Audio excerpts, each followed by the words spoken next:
Matinding ligaw na bala. Taliwas sa unang pagkakatala ng DOH. Batang namatay sa Norsagaray, Bulacan. Aksidenteng nabaril ng kapatid. Pinsala ng paputok.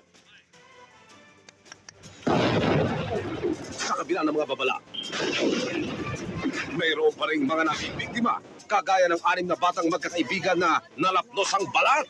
Kasi hindi pa lang po ako sumabog agad.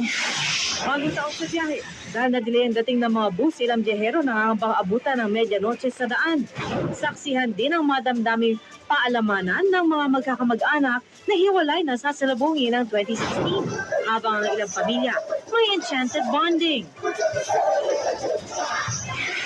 Trending in 2015, mula sa pa-baby girls, pa-baby wave at APEC hotties. Balikan ang mga balitang trending at talay good vibes ngayong taon. Love with Argentina.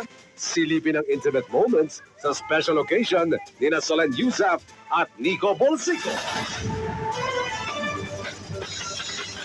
Nalapnos ang mukha ng 6 na batang magkakaibigan sa Quezon City at kung bakit ganyan ang kanilang sinapit, saksihan.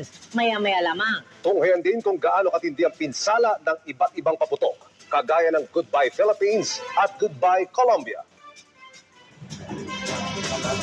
Iuulat ko po yan, maya-maya lang.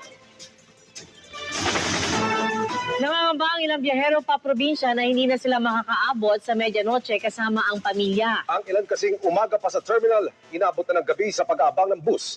Live mula sa Araneta Center Bus Station, saksi si Jamie Santos. Jamie. Emil Pia, ilang pasahero na pauwi ng probinsya ang naantala ang biyahe dito sa Araneta Center Bus Station. Buong araw na raw ang nasayad kay Romulo Tagorda ng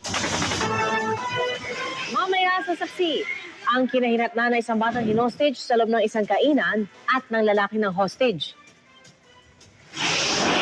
Single-engine plane nag-crash sa isang gusali sa Alaska sa Amerika.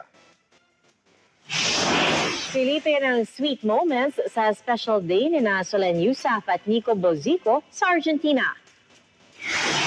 At alamin ang mga top grossers sa Metro Manila Film Festival. Huwag bibitiw. Sama-sama pa rin tayo magiging saksi.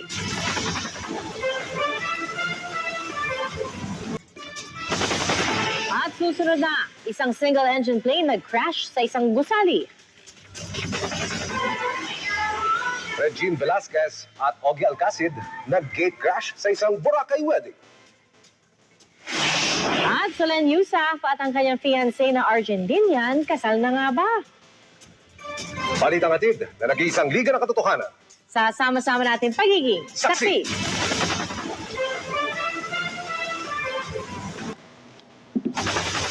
Sino ng wedding? At yan po, balitang walang kinikilingan, walang pinoprotektahan. Walang kasinungalingan, serbisyong totoo po lamang.